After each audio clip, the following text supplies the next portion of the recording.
Ingatlah ketika Tuhanmu berfirman kepada para malaikat, "Sesungguhnya aku hendak menjadikan seorang khalifah di muka bumi." Mereka berkata, "Mengapa engkau hendak menjadikan khalifah di bumi itu orang yang akan membuat kerusakan padanya dan menumpahkan darah, padahal kami senantiasa bertasbih dengan memuji engkau dan mensucikan engkau?" Allah berfirman, "Sesungguhnya aku mengetahui apa yang tidak kamu ketahui." Malaikat menjawab, "Maha suci engkau, tidak ada yang kami ketahui selain dari apa yang telah engkau ajarkan kepada kami. Sesungguhnya engkaulah yang maha mengetahui lagi maha bijaksana." Allah Ta'ala berfirman, "Dan ingatlah ketika kami berfirman kepada para malaikat, sujudlah kamu kepada Adam. Maka bersujudlah mereka kecuali iblis. Ia enggan dan sombong, dan adalah ia termasuk golongan orang-orang yang kafir." Aku tidak pantas bersujud padanya, karena aku lebih baik darinya. Aku engkau ciptakan dari api, dan engkau menciptakannya dari tanah. Karena pembangkangan iblis, Allah pun mengusirnya dari surga. Sehingga hanya Adam, Hawa, dan para malaikat yang ada di dalamnya. Ya Tuhanku, karena engkau telah menghukumku dan mengusirku dari surga, aku bersumpah akan menyesatkan manusia dan menjadikan mereka tidak pernah mensyukuri nikmat-Mu. Sejak itulah, iblis semakin membenci Nabi Adam. Ia pun tidak mengakui kesalahannya dan tidak mau bertobat kepada Allah. Demikianlah, Nabi Adam tinggal dengan penuh kebahagiaan di dalam surga. Beliau menceritakan nama-nama benda yang ada di surga. Para malaikat pun bergembira dan sangat menghormati Nabi Adam. Alhamdulillah, Allah berikan kepadaku demikian banyak kenikmatan di sini. Semua serba indah dan serba ada. Semua kebutuhanku tercukupi di sini. Subhanallah, pemandangan di sini sangat luar biasa. Tumbuh-tumbuhan beraneka warna, binatang-binatang berbagai macam jenisnya. Mengapa jenisku hanya sendiri? Sedangkan tumbuhan-tumbuhan itu banyak kawannya. Binatang-binatang itu pun banyak kawannya. Tapi aku... Nabi Adam memikirkan keadaan dirinya yang sendiri. Dia membandingkan keadaan dirinya dengan makhluk-makhluk lain di surga. Dia merasa kesepian, namun tidak tahu bagaimana mengatasi keadaan ini. Hingga akhirnya dia pun tertidur. Allah yang maha bijaksana mengetahui isi hati hambanya. Dikala Adam tertidur, Allah pun menciptakan Hawa, seorang manusia seperti Adam, berjenis perempuan. Siapa engkau? Aku Hawa. Hawa? Makhluk apa engkau? Aku seorang perempuan. Aku juga manusia seperti engkau, Adam. Dari mana engkau datang?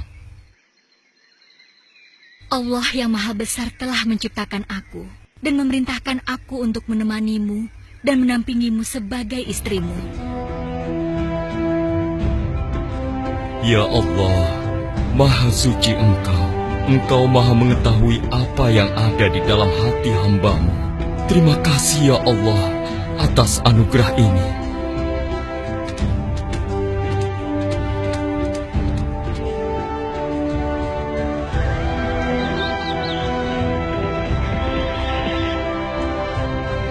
Wahai istriku, kita harus banyak bersyukur kepada Allah, karena Dialah yang telah memberikan kita kenikmatan sedemikian banyak.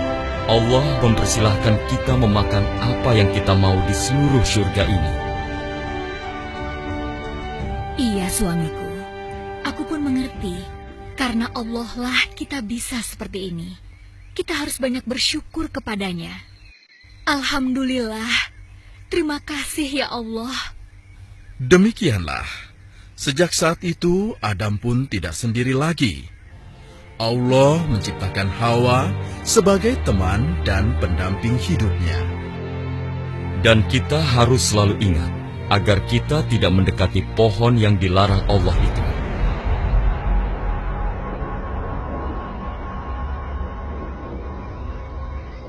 Baik suamiku. Tapi kenapa? Mengapa ya kira-kira Allah sampai melarang kita mendekati pohon itu? Aku pun tidak tahu. Yang utama, kita harus taat kepada Allah. Baik suamiku. Demikianlah, Adam dan Hawa hidup dengan penuh kebahagiaan di surga. Allah mempersilahkan Adam dan Hawa menikmati semua kenikmatan di surga, kecuali satu pohon yang tidak boleh dijamah. Hingga suatu saat, datanglah iblis menghampiri mereka. Karena iri dengan kesenangan Nabi Adam, iblis mengatur siasat dan berusaha membujuknya melakukan kemaksiatan. Hingga suatu saat, Hei Adam, bahagia sekali tampaknya kau di sini. Hah? Iblis? Mau apa kau kesini lagi? Apakah aku tidak boleh menemuimu? Aku hanya ingin memberikan selamat kepadamu, Adam. Karena kau sekarang sudah mempunyai pasangan. Ah, tidak perlu. Bukankah Allah telah mengusirmu? Jangan begitu, Adam. Aku tidak bermaksud buruk kepadamu. Aku datang dengan baik-baik. Ah, kau bohong. Tapi engkau tidak paham akan niat baikku, Adam. Apakah engkau ingin seperti aku, terusir dari surga? Dulu aku juga hidup di surga. Makanya aku kesini bermaksud memberikan nasihat kepadamu, Adam. Jangan sampai engkau terusir juga seperti aku. Hah, kau bohong. Aku tidak percaya kepadamu. Engkau sungguh makhluk yang telah dikutuk oleh Allah. Untuk apa aku berbohong? Aku sudah terusir. Silakan kau pikirkan sendiri. Apakah ada keuntungan buatku berbohong kepadamu? Wahai Hawa, katakan kepada suamimu akan niat baikku ini. Wahai iblis, aku pun tidak percaya padamu. Kalian tidak percaya padaku?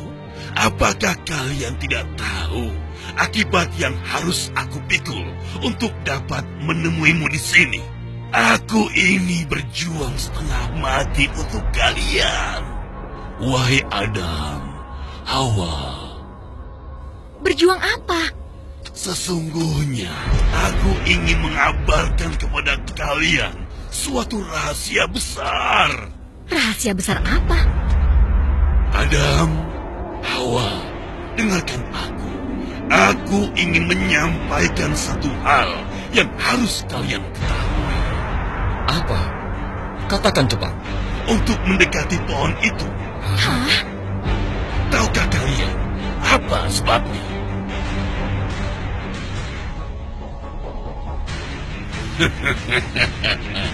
Sungguh menyedihkan kalian ini.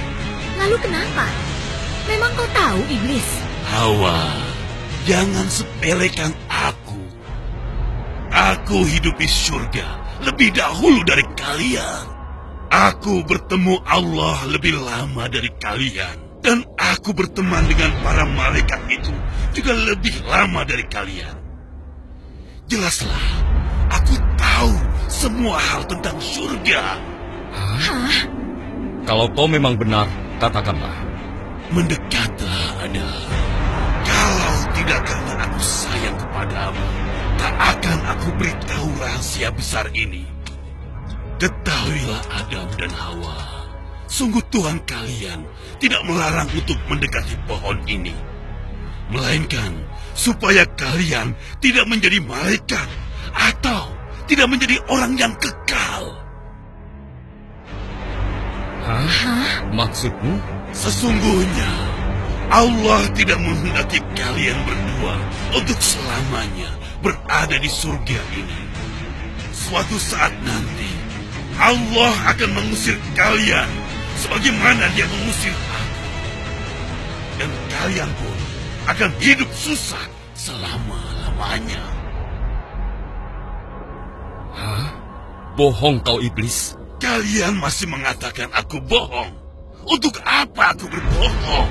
Justru aku menginginkan kebaikan untuk kalian, agar kalian tidak terusir dari surga ini sebagaimana aku.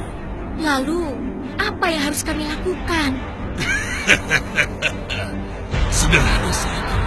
Satu-satunya cara menyelamatkan kalian dari ancaman ini adalah makanlah buah itu. Hah?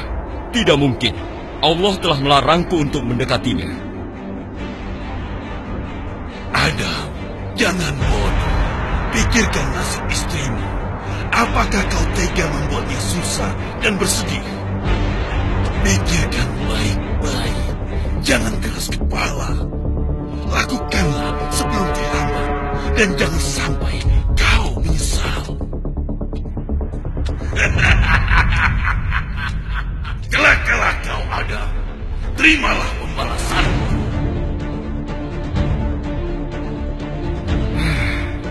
Aku jadi bingung. Bagaimana menurutmu istriku? Aku pun bingung, suamiku. Apakah benar apa yang dinyatakan iblis? Tapi ia sudah bersusah payah ke sini. Jika bukan sesuatu yang penting, ia pasti tidak akan melakukan hal itu. Betul juga, wahai suamiku. Mengapa Allah melarangku mendekati pohon ini? Apa yang salah dengan pohon ini? Benar, suamiku. Buahnya memang terlihat segar. Dan mungkin hanya buah pohon ini yang belum pernah kita cicipi. Jangan-jangan benar apa yang dikatakan iblis tadi. Bila kita tidak memakannya, maka suatu saat kita juga akan terusir dari surga seperti yang iblis rasakan. Apakah kita coba satu saja, wahai suamiku? Mungkin Allah akan memaafkan kita. Benar juga pendapatmu. Mungkin kita coba sedikit saja. Demikianlah rasa penasaran dan ketakutan tidak kekal hidup di surga memenuhi pikirannya. Maka mereka pun tergoda untuk mendekati pohon terlarang itu.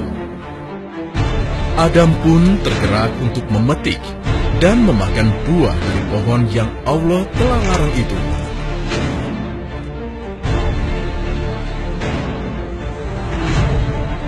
Sesaat setelah keduanya memakan buah itu, maka Allah pun murka.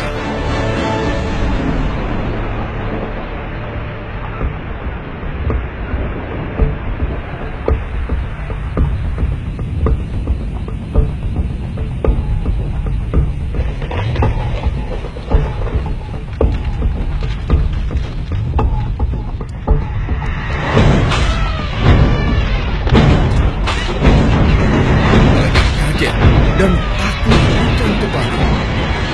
Mereka baru sadar telah melakukan kesalahan terhadap Allah. Oh, ampuni kami ya Allah.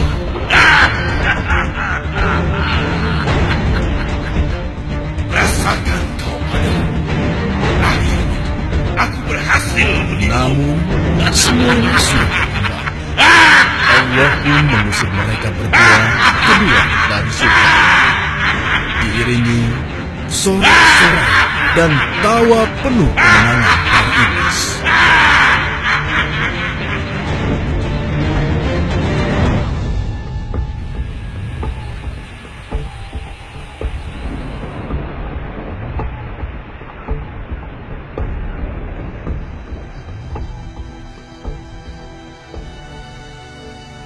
Ya Allah, sesungguhnya Engkau mengetahui apa yang aku rahasiakan dan aku perlihatkan.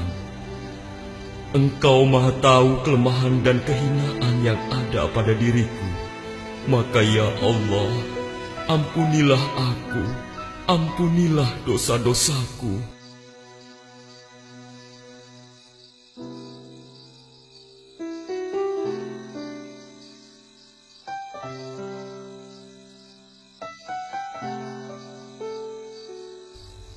Rabbana zolamna anfusana wa ilam taghfir lana wa tarhamna lanakunanna minal khasirin.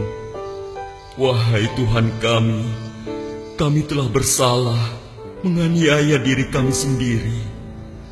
Dan sekiranya Engkau tidak mengampuni dan memberi rahmat kepada kami, niscaya dan pastilah kami termasuk orang-orang yang merugi. Rabbana zolamna anfusana wa ilam taghfir lana wa tarhamna. Demikianlah Nabi Adam terus menyesali kesalahan yang telah dilakukannya. Demikian juga halnya dengan Hawa.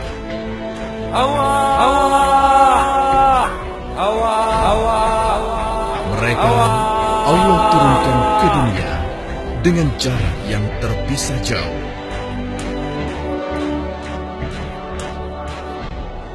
Bertahun-tahun keduanya larut dalam kesedihan dan penyesalan yang mendalam. Air mata tak henti-hentinya mengalir dari kedua pelupuk mata mereka.